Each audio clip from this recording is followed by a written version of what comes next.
बाद खास पेशकश दिख रहे हैं आप। देश जानना चाहता है, देश ये जानना चाहता है कि पाकिस्तान आखिर भारत के खिलाफ इस तरह से आग क्यों उगल रहा है, जहर क्यों उगल रहा है। विकास जी, दोनों ही देश ये अच्छी तरह से जानते हैं कि बातचीत से ही कोई बीच का रास्ता निकाला जा सकता है, लेकिन बातचीत पटरी पर कैसे आएगी, इसकी तरफ भी पहल करनी होगी।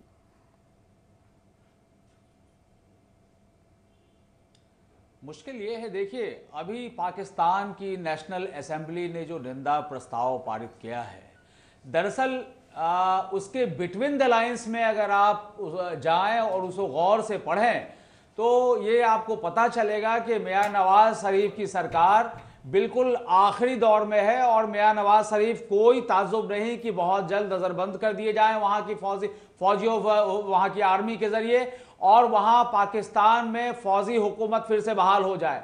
पाकिस्तान अभी जिस मोड़ पे पहुंच चुका है और जिस तरह के वहां के अंदरूनी हालात हैं, जैसा कि हमारे पाकिस्तान के जर्नलिस्ट दोस्त अपनी तकरीर में कह रहे थे, उससे भी ये जाहिर हो रहा था और उन्होंने खुद भी कबूल किया कि पाकिस्तान के अंदरूनी हालात बहुत अच्छे नहीं हैं। तो मैं दो बातें सिर्फ कहना चाहूंगा कि मियां नवाज शरीफ खुद नजरबंदी की तरफ बढ़ रहे हैं और इस दहशत में उन्होंने इस तरह का प्रस्ताव पारित करवाया है और दूसरी तरफ पाकिस्तान में वह दिन दूर नहीं है, वो चंद महीने में हम ये देख सकते हैं कि पाकिस्तान में फिर से मिजाज भी रहा है कि जब अपना सिंहासन मिले और ये सारी जद्दोजहद। बिल्कुल योगेश जी, आपका रिएक्शन।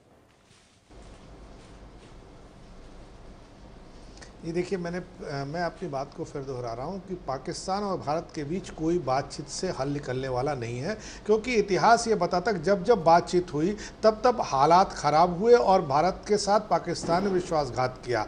वहाँ कश्मीर का जब तक चुनाव नहीं होता है, कश्मीर में जो चुनाव होगा उसमें मतदान अगर ज़्यादा से ज़्यादा हुआ, एक लोकप्रिय सरकार बन गई तो पाकिस्तान को खुद ब खुद जवाब मिल जाएगा। पाकिस्तान को कश्मीर में स्पेस नहीं मिलेगी। कश्मीर को वो एजेंडा और मुद्दा इसीलिए बनाता है ताकि कश्मीर का एजेंडा वहां के राजनेता को संजीवनी देता है। अगले कश्मीर में चुनाव है दिसंबर जनवरी में, तब तक हम लोग को इंतजार करना पड़ेगा।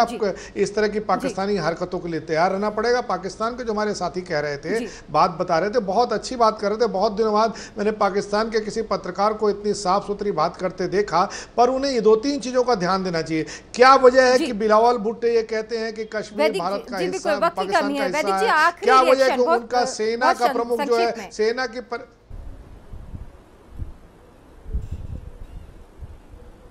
जी बहुत संक्षेप में आपका आखिरी रिएक्शन।